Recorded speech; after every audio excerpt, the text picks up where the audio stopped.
Captain Marcus Reed stood frozen on the bridge of the UES Defender, his eyes fixed on the massive screens showing the impossible.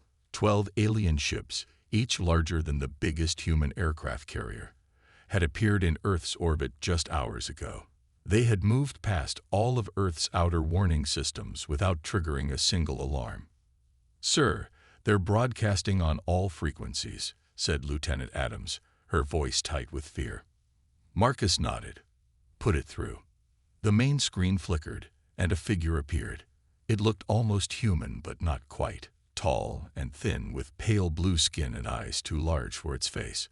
It wore what appeared to be some kind of armored suit with symbols Marcus didn't recognize. "People of Earth," the alien said in perfect English, "I am Commander Vex of the Dominion Fleet. Your world is now under our protection and control. Resistance is not advised." Marcus felt his heart pound in his chest. Humanity had wondered about alien life for centuries, and now here they were, not as friends, but as conquerors. "Open a channel," Marcus ordered. "This is Captain Marcus Reed of the United Earth Defense Force. We have made no hostile actions against your people. We request peaceful discussion before any claims of control are made." Commander Vex's large eyes blinked slowly. "Discussion is not necessary. Your technology is primitive. Your weapons are useless against us." To demonstrate. Without warning, every satellite around Earth went dark. The Defense Force's orbital platforms shut down one by one. On the bridge of the Defender, screens flickered and went black, then came back online. "That was a small display of our capabilities," Vex continued. "We could have just as easily disabled your life support systems. We choose instead to be merciful." Within 24 hours, world leaders gathered in an emergency session of the United Nations. Marcus sat at the back of the room, watching as politicians argued about what to do. Some wanted to fight, but how could they fight an enemy that could shut down their technology with a thought? When the aliens landed in major cities across the world, there was no real resistance. Their ships touched down in New York, Beijing, London, Moscow, and 20 other locations simultaneously. From each ship came troops in advanced armor and strange floating machines that scanned everything they passed. The message was the same everywhere. "We are here as your benefactors. We will elevate humanity to new heights. Cooperation is mandatory." 3 months later, Marcus walked down a street in what used to be downtown Chicago. It was barely recognizable now.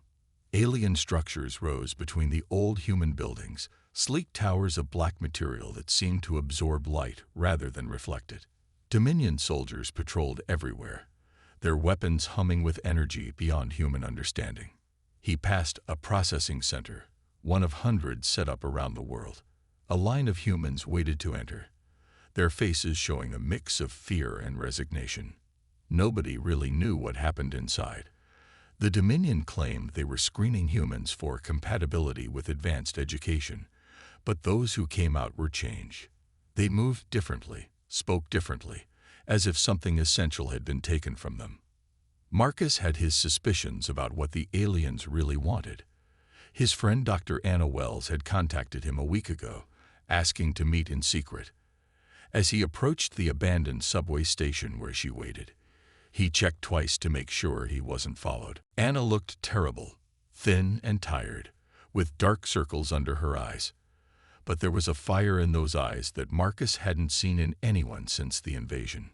"I found something," she said without greeting. "I think I know what they're doing to people in those processing centers." She showed him pictures smuggled out by a resistance member who had worked as a janitor in one of the facilities. The images made Marcus sick. Humans in clear tanks, strange machines attached to their heads, fluid being extracted from their brains. "They're harvesting us," Anna said. "My analysis shows they're taking a specific enzyme from human brain tissue. I think they need it to live longer." "God," Marcus whispered. "How many people know about this?" "Not enough. They control all the major communication networks now, but that's not all I found." Anna leaned closer. "When I was studying the brain samples, I noticed something unusual about human neural patterns. something I don't think the Dominion knows about. She explained her discovery in scientific terms that went over Marcus's head, but the bottom line was clear. There was something unique about human brains that might, just might, give them a chance to fight back. By 6 months after the invasion, the resistance had grown from scattered individuals to an organized network. They operated from abandoned subway tunnels, old bunkers, and remote buildings that the aliens considered too primitive to bother monitoring. Dr. Anna Wells had set up a makeshift lab in what used to be a storage room in an old hospital basement. Working with salvaged equipment and whatever supplies they could steal from Dominion facilities, she was testing her theory about human neural patterns. "It's working," she told Marcus and Jack Torres, a former Army Ranger who now led the resistance cell in Chicago. "Look at this." On a small screen, they watched as a simple Dominion scanner, stolen at great cost, malfunctioned when exposed to a specific frequency pattern generated by a human brain. "I don't get it," Jack said. "What are we seeing?" "Our brains generate electrical patterns," Anna explained. "The Dominion's technology is sensitive to a specific pattern that humans produce naturally, especially when stimulated the right way. It's like feedback between two microphones placed too close together." "Can this actually hurt them?" Marcus asked. Anna shook her head, not directly. "But it can disrupt their technology, and they rely on their technology for everything. Communication, weapons, even their life support systems." Jack leaned forward. "So you're saying we found their weakness?" "Maybe." Anna's eyes were bright with cautious hope. "But we need to figure out how to amplify the effect and deliver it effectively. Right now, one human brain can only disrupt Dominion tech within a few feet. We need more power, more range."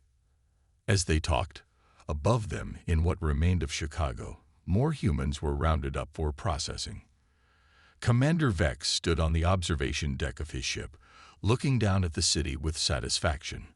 These humans were perfect, their biology exactly what the Dominion needed to extend their lifespans by decades. And the best part, the primitive creatures had no idea they had anything of value. They thought they were powerless. How wrong they were. Winter had come to Chicago, and with it, new hardships. 6 months after the Dominion's arrival, food was scarce. Heat was a luxury. The aliens didn't care if humans were comfortable. They only cared that humans stayed alive long enough to be processed. Jack Torres watched from the shadows as another group of captured humans was marched into the processing center. These roundups were happening more often now. The Dominion was getting greedy. "How many today?" asked Marcus, who appeared silently beside him. 50, maybe more," Jack replied, "including 3 of our people." Marcus's face hardened. Those who went into the processing centers came out changed. They walked differently, spoke differently. Their eyes looked empty, like something important had been taken from them. Because it had. "We need to move faster," Marcus said. "Anna thinks she's close to a breakthrough." In the underground lab, Dr. Anna Wells hadn't slept in 2 days. Her small team of scientists, those who had escaped the first roundups, worked tirelessly around her. The lab was cold and damp, but no one complained. They all knew what was at stake.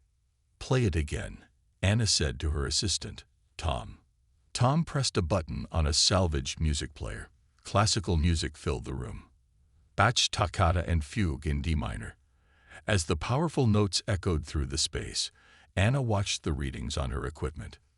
"There," she pointed excitedly. "Did you see that spike?" The neural patterns displayed on her screen showed unusual activity. When the music hit certain notes, human brains produced specific wave patterns, patterns that created interference with Dominion technology. "It's the music," Anna said. "Something about these specific sound frequencies triggers our brains to produce stronger neural patterns, patterns that disrupt their tech." "So we're what?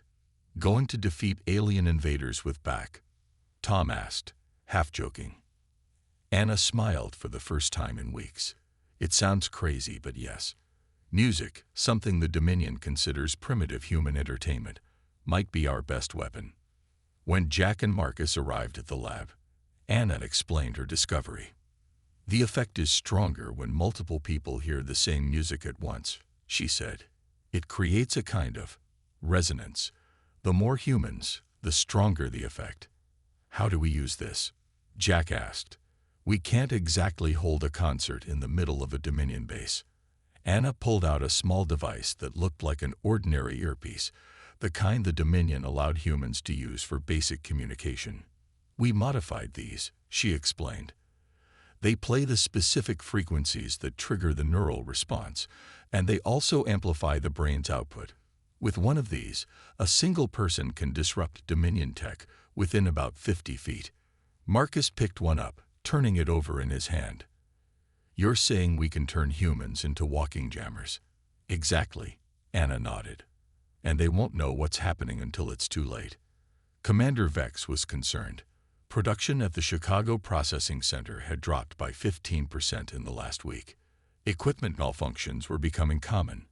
At first, he assumed it was just the inferior Earth materials they were forced to use for repairs.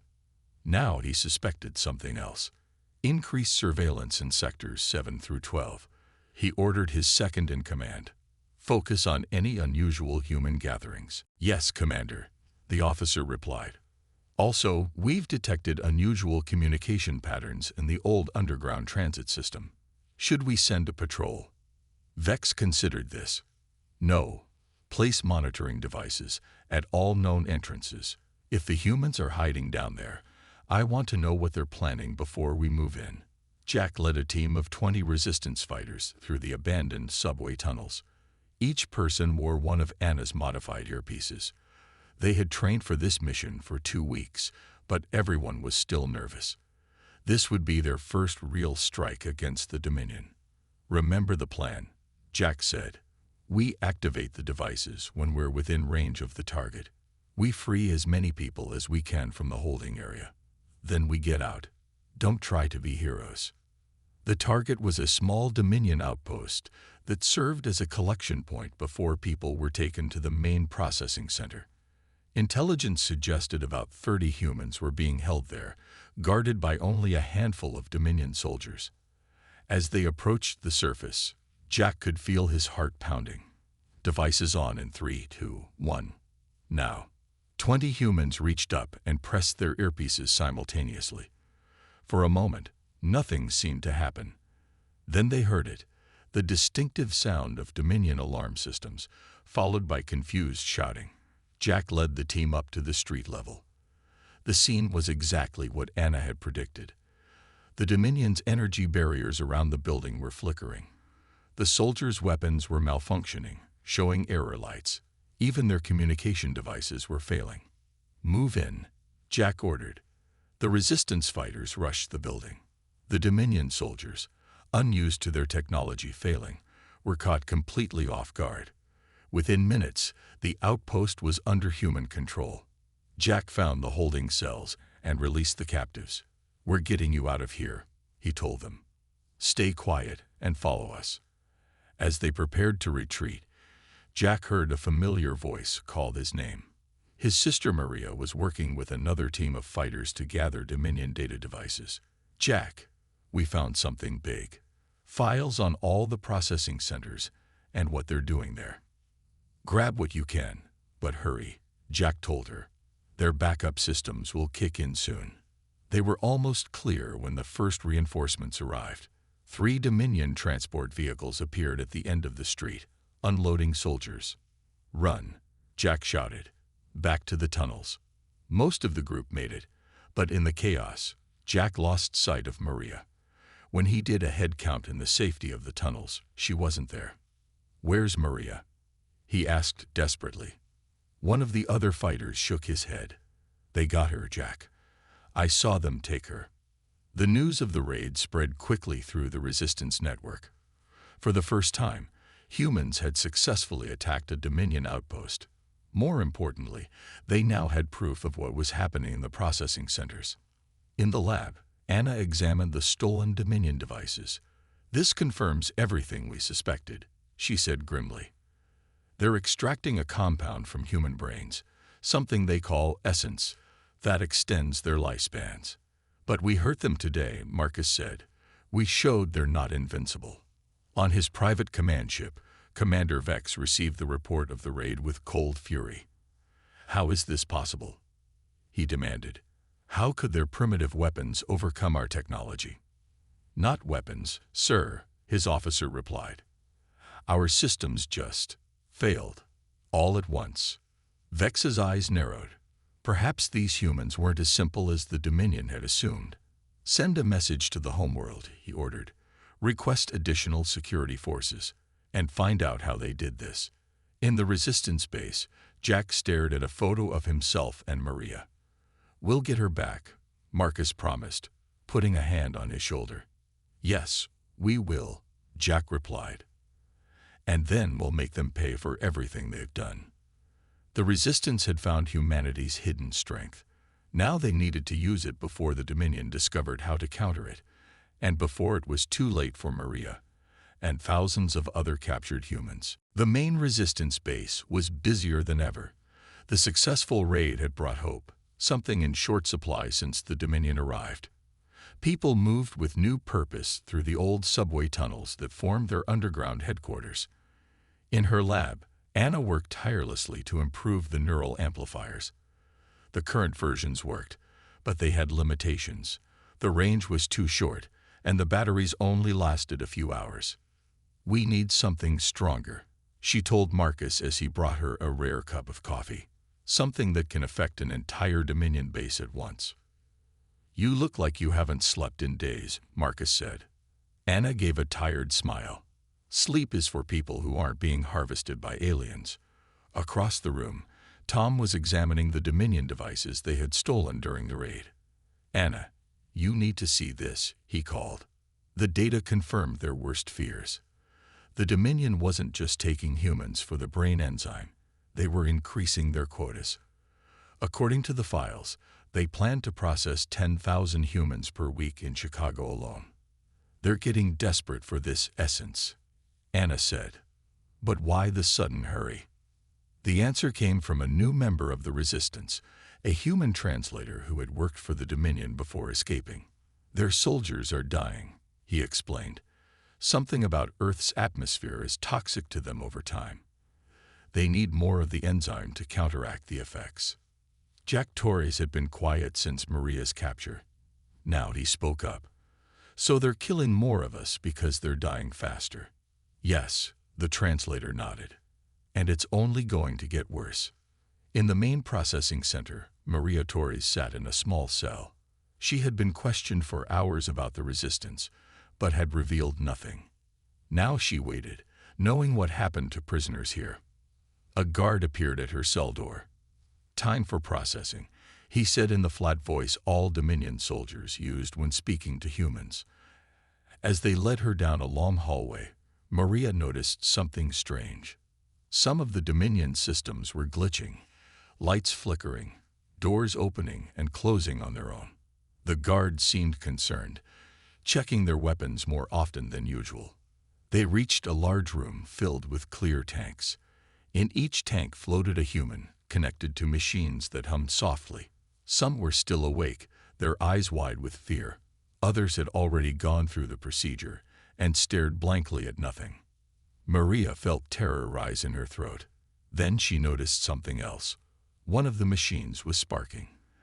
As she watched, it shut down completely. The Dominion technicians rushed to fix it, their movements frantic. What is happening? One guard asked another. Unknown, came the reply. Equipment failures are increasing across all sectors. Maria realized what was happening. The Resistance must be close by, using the neural disruptors. She just needed to stall until they arrived. Jack stood before the Resistance Council, outlining his plan. The information we gathered shows that all processed humans are taken to the central facility before being shipped off-world. That means Maria is there, along with hundreds of others. It's too heavily guarded, someone objected. The small outpost was one thing, but the main facility. It's suicide. Not with this, Anna said, revealing a new device. It was larger than the earpieces, about the size of an old smartphone. This is a neural amplifier, version 2. It can boost the disruptive effect by 10 times. One person wearing this can affect Dominion tech within a quarter mile. And I've made 15 of them, Tom added. Jack nodded. We hit them tonight. A small team goes in, disrupts their systems, and frees as many people as possible, including Maria. Marcus looked concerned. The Dominion will know it's us after this. They'll come at the Resistance with everything they have. Let them come, Jack said. It's time we stopped hiding. Commander Vex was furious. More equipment failures, more delays in meeting quotas, and still no explanation. His superiors on the homeworld were demanding results. Find the source of these malfunctions, he ordered. Increase patrols in all sectors. His second-in-command approached hesitantly. Sir, we've detected unusual energy readings in the old transportation tunnels. It could be human activity. Send a squad immediately. Vex commanded. Use the new shielded equipment. If these humans are using some kind of primitive jamming technology, I want samples. And prisoners. The Resistance team was preparing to leave when the alarm sounded. Dominion forces entering the east tunnels. A lookout shouted. How many? Marcus asked. At least 30, with heavy weapons. And their tech is working. Jack and Marcus exchanged grim looks. They've adapted, Marcus said. We need to evacuate. But what about the mission? What about Maria? Jack demanded. Anna grabbed the neural amplifiers. We'll split up. Most people head to the backup base. A small team continues with the original plan. I'm going after Maria, Jack said firmly. And I'm going with you, Marcus replied. As chaos erupted in the tunnels, with people rushing to escape and fighters moving to hold off the Dominion forces, Anna made a discovery that changed everything. The new amplifiers are having an unexpected effect. She told Jack as they prepared to move out. They're not just disrupting the Dominion's technology, they're disrupting the Dominion themselves. What do you mean? Jack asked. Their biology is partly technological, Anna explained. They use internal systems to survive in our atmosphere. The neural disruption affects those systems too. You're saying our weapon can kill them? Marcus asked. Anna nodded slowly. I think so, but we've never used it at this strength before. I don't know exactly what will happen. Jack checked his weapon. We're about to find out. The night was dark and cold as Jack led a team of 10 toward the main processing facility. Each person carried one of Anna's new amplifiers. They moved carefully through side streets, avoiding Dominion patrols. The massive building loomed ahead, surrounded by energy barriers and guard posts. Dominion ships hovered overhead, their lights sweeping the area. Remember the plan, Jack said quietly. We activate the amplifiers simultaneously. When their systems go down, we move in, find the prisoners, and get out. What about the Dominion guards? Someone asked. If Anna's right, they'll be affected too, Jack replied. But be ready for anything. They took positions around the facility, hiding in the shadows of old buildings. Jack looked at his watch. 3, 2, 1. Now. 10 humans pressed buttons on their amplifiers. For a moment, nothing happened. Then the energy barriers around the facility began to flicker. Lights inside the building dimmed and went out. The hovering ships wobbled in the air. And the Dominion guards began to fall. One by one, the alien soldiers collapsed, clutching at their throats or heads. Some managed to fire their weapons, but the shots went wild, the targeting systems failing. It's working, Marcus shouted. Move in. As they rushed the facility, Jack couldn't believe how effective the amplifiers were. The entire complex was in chaos. Dominion officials ran in confusion, many struggling to breathe as their internal systems failed. In the processing room, Maria watched in amazement as her guards fell to the floor, gasping. The machines connected to the human tanks shut down completely. Then the emergency lights kicked in, bathing everything in red. The door burst open, and Jack rushed in. Maria. Brother and sister embraced briefly. "We need to free everyone," Maria said, pointing to the tanks. As the resistance fighters worked to release the captives, alarms blared throughout the facility. "Dominion reinforcements will be coming," Marcus warned. "We need to move." "Not yet," Jack said, looking at the dozens of confused, frightened people they had rescued. "We need to get everyone out first." Suddenly, the main door to the processing room slid open. Commander Vex stood there, flanked by soldiers wearing what looked like heavy protective suits. "Did you really think we wouldn't adapt to your primitive attack?" Vex asked, his voice cold with hate. "These suits shield us from your disruptive signals." Jack raised his weapon, but one of the soldiers fired first. The energy blast hit Jack in the shoulder, spinning him around. Marcus returned fire, forcing the Dominion soldiers to take cover. "Everyone out the back way," Maria shouted to the freed captives. Now, as chaos erupted around them, the battle for humanity's survival entered a new and deadlier phase. Pain shot through Jack's shoulder as he ducked behind a large processing tank. The Dominion energy weapon had burned right through his jacket. Marcus fired back, forcing Commander Vex and his protected soldiers to take cover. "We need to get these people out," Maria shouted, helping the confused former captives toward the back exit. Jack grimaced through the pain. "The amplifiers aren't working on them. Those suits are blocking the signal." "Then we need a stronger signal," Marcus said, firing another burst at the doorway where the Dominion soldiers were regrouping. Jack reached for his radio. "Anna, do you copy? The amplifiers aren't affecting soldiers with protective suits. We need options." Anna's voice crackled over the radio. "Increase the power to maximum. All of you at once. It might overload their shielding." The resistance fighters each adjusted their amplifiers. "On my mark," Jack called. 3, 2, 1. Now. 10 amplifiers surged to the maximum power. The effect was immediate and dramatic. Every electronic system in the building failed completely. Even the emergency lights went out, plunging the facility into darkness. From the doorway came sounds of struggling and gasping. When Marcus managed to activate a small flashlight, they saw Commander Vex and his soldiers on their knees. Their protective suits were sparking and smoking. Some soldiers lay completely still, while others clawed at their helmets, desperate for air.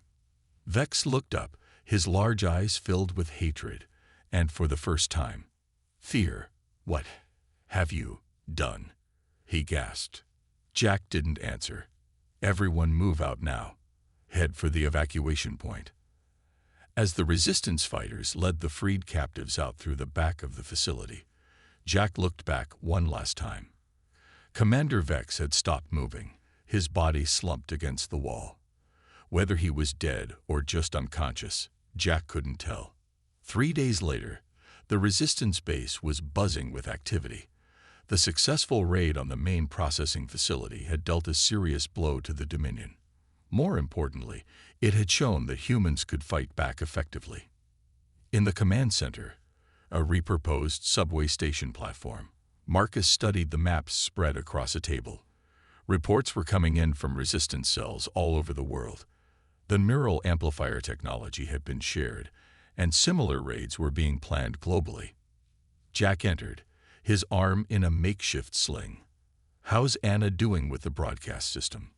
"Almost ready," Marcus replied. "If it works, we can transmit the neural disruption signal to every radio and speaker in the city. And if every human hears it at once, every piece of Dominion tech in Chicago will fail," Marcus finished. Maria joined them, bringing cups of hot coffee, a luxury since the Dominion's arrival, but resistance raids had secured some supplies. "The people we rescued are starting to recover," she reported. "Some remember everything that happened to them. The Dominion was extracting the enzyme, but keeping most people alive for repeated harvesting." Jack's face hardened. "That ends now. Today we take back Chicago. Tomorrow, the world." On his flagship high above the city, Acting Commander Loran reviewed the damage reports with growing concern. Vex was dead, along with a dozen other high-ranking officers. The main processing facility was crippled. Production had fallen to critical levels. Our protective suits failed, a science officer explained. The human disruption technology was stronger than we anticipated. How is this possible? Luren demanded. They are a primitive species. Not as primitive as we thought, the science officer replied cautiously. Their neural patterns are unique, unlike anything we've encountered before, and they found a way to weaponize them. Luren paced the command deck. Accelerate the harvesting schedule. I want all remaining humans in this region processed within 2 days. No exceptions. Sir, that would mean. I know what it means, Luren snapped. Total extraction. No survivors. The humans have forced our hand. When the next shipment of processing equipment arrives from the homeworld, we move to the next region. Yes, Commander. And what about the resistance? Luren's eyes narrowed. Find their base and destroy it. Use orbital weapons if necessary. In her underground lab, Anna made the final adjustments to the broadcast system. It was a complex setup that would hijack the city's remaining radio towers and emergency broadcast systems. The neural disruption signal, embedded in Bach's toccata and fugue in D minor, would play simultaneously across the entire city. It's ready, she told Tom. But I found something else. She pointed to data on her screen. The latest tests show prolonged exposure to the disruption signal is fatal to the Dominion. Not just disruptive, deadly. Tom looked troubled. So we're not just disabling their tech now. We're killing them. They've been killing us for months, Anna replied, though her voice lacked conviction. She had become a scientist to save lives, not take them. Jack and Marcus entered the lab. Is it ready? Jack asked. Anna nodded. Yes, but there's something you should know. She explained her discovery about the lethal effects of prolonged exposure. Marcus looked at Jack. This changes things. We're talking about an all-out attack now, not just a defensive measure. Jack was silent for a moment, remembering the processing facility, the humans floating in tanks, their lives being drained away. They didn't give us a choice, he said finally. This is survival. At noon, resistance fighters took positions around the city.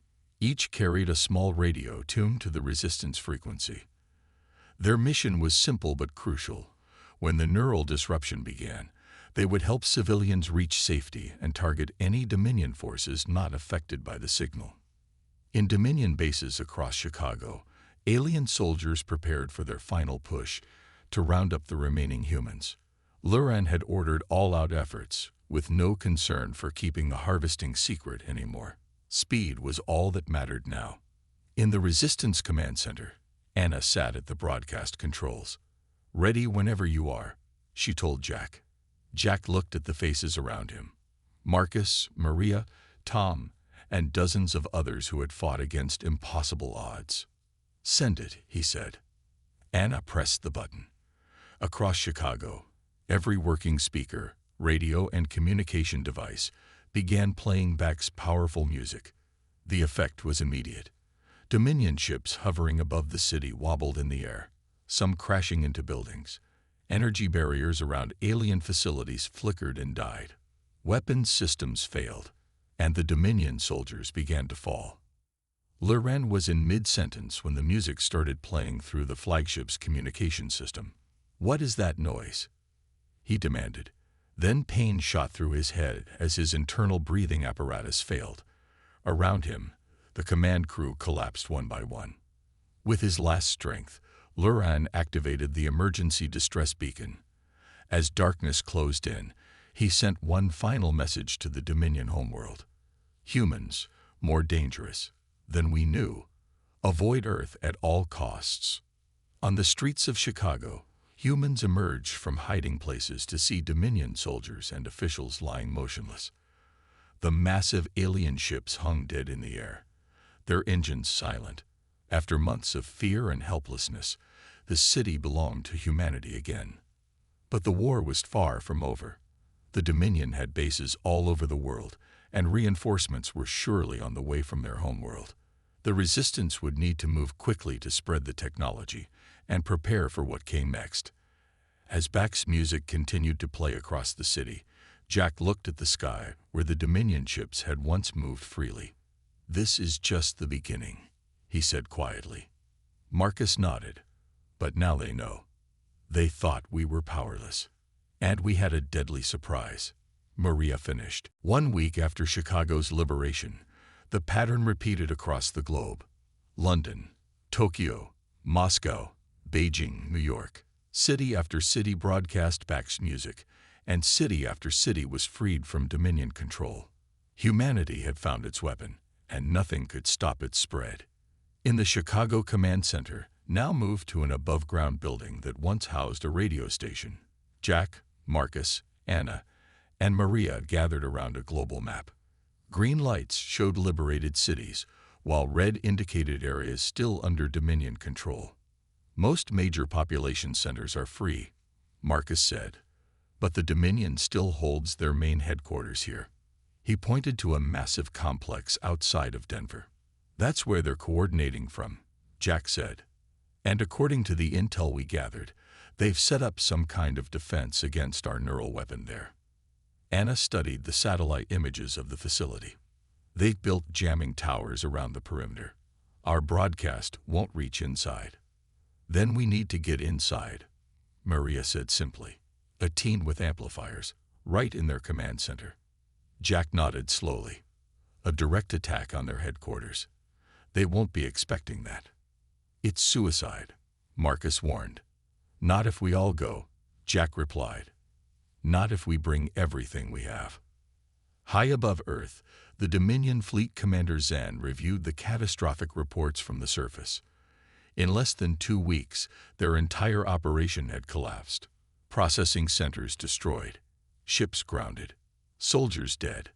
How could this happen? He demanded of the few surviving officers who had escaped to orbit. How could primitive humans defeat our technology?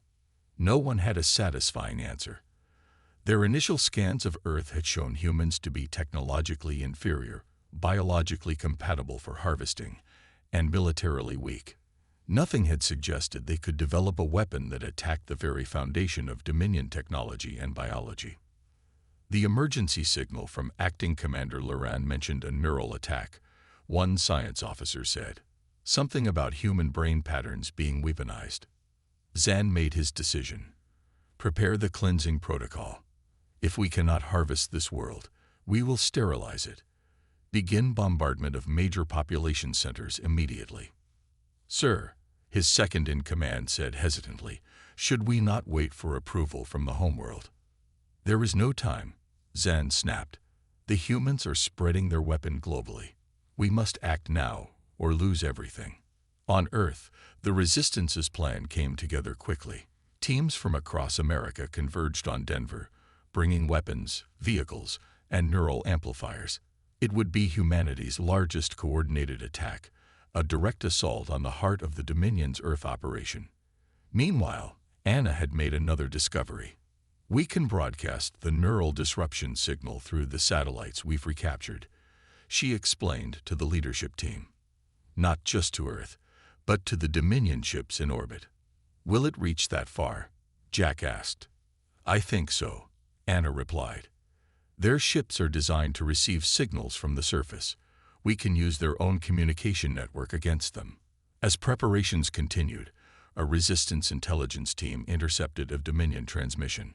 Marcus burst into the planning room, his face grim. "We have a problem. The Dominion ships in orbit are preparing to bombard the planet. They're going to try to wipe us out completely." The room fell silent as the implications sank in. Dominion energy weapons could turn cities to ash in seconds. "How long do we have?" Jack asked. "Hours, maybe less," Marcus replied. Jack looked at the assembled team leaders. "Then we move now. We hit their headquarters, take control of their communication array, and broadcast the signal to their orbital fleet before they can fire." No one needed to be told what failure would mean. The Denver complex was massive. A sprawling collection of black structures surrounded by energy barriers and patrolled by Dominion soldiers in protective suits. The jamming towers stood at regular intervals around the perimeter, blocking any attempt to broadcast the neural disruption signal from outside. The resistance attack began at dawn. Hundreds of fighters in commandeered vehicles charged the main gates from all sides. The Dominion forces responded immediately, their energy weapons cutting through the first wave of attackers. But this was just a distraction.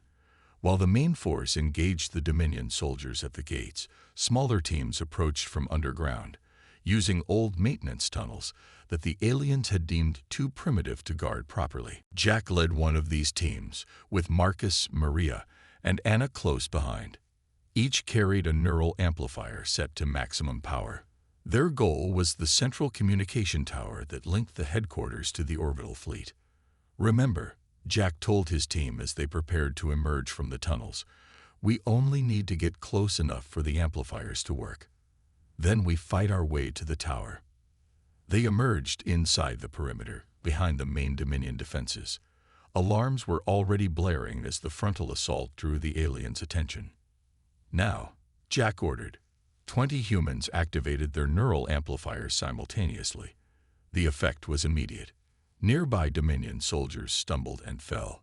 Doors that should have been locked slid open. Defense systems shut down. The team raced toward the central tower, encountering surprisingly little resistance. Most of the Dominion forces had been drawn to the gates. "It's working better than we expected," Marcus said as they reached the tower's entrance. "Too well," Maria replied suspiciously. "This feels like a trap." She was right. As they entered the main communication center, they found it heavily guarded by Dominion soldiers in new, thicker protective suits. At the center of the room stood Commander Zan, his tall figure imposing even for a Dominion officer. "Humans," he said, his voice cold. "Did you think we wouldn't adapt to your primitive attack?" Jack raised his amplifier. "Now," he shouted. Nothing happened. The enhanced protective suits were working. Zan laughed, a harsh sound like grinding metal. "Your neural disruption is useless here. And in minutes, our ships will begin the cleansing of your world." "Plan B," Jack said quietly. Anna stepped forward, holding what looked like a small music player. "We thought you might improve your protection," she said to Zan. "So we brought something special." She pressed a button, and powerful speakers hidden in the team's backpacks came to life. The music that filled the room wasn't batch this time, but something new, a composition Anna had created specifically for this moment, combining frequencies that no protective suit could block. The effect was devastating. The Dominion soldiers dropped their weapons, clutching their heads. Zan fell to his knees, his internal systems failing catastrophically. Anna rushed to the communication console. "Cover me," she shouted as she worked to connect their broadcast system to the Dominion's network. Marcus and the others formed a protective circle around her, firing at any Dominion soldier who still moved. "Hurry," Jack urged.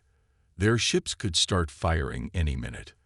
"Almost there," Anna replied, her fingers flying over the alien controls. "Got it." She activated the broadcast. The neural disruption signal, embedded in her special composition, shot upward, transmitted through the Dominion's own communication network directly to their orbital fleet. In space, the Dominion ships were powering up their energy weapons when the signal reached them. One by one, their systems failed. Lights went out. Engines died. Life support systems collapsed.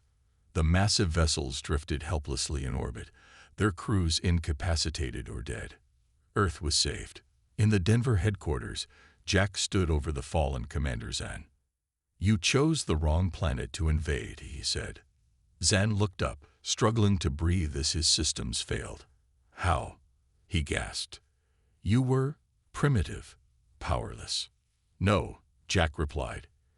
"You just didn't understand what true power is. It isn't your weapons or your technology. It's here." He tapped his temple. "In the human mind, the one thing you tried to harvest from us became your downfall." As resistance forces secured the Dominion headquarters, Anna accessed their communication records. They sent a message to their homeworld, she reported, warning them about us. Marcus smiled grimly. Good. Let them know that Earth is off-limits. In the months that followed, humanity rebuilt. The Dominion technology, now harmless without its alien operators, was studied and adapted for human use. The neural amplifier technology that had saved the world was refined for peaceful purposes, accelerating human advancement by decades. Earth established its first interstellar defense network, using repurposed Dominion satellites. They broadcast a simple message to the stars, Bach toccata and fugue in D minor, followed by a warning in the Dominion language. Earth is protected. Approach at your own risk. The message was clear to any who might think of Earth as an easy target. Humans might look primitive, but appearances can be deceiving. They once thought we were powerless. They will never make that mistake again.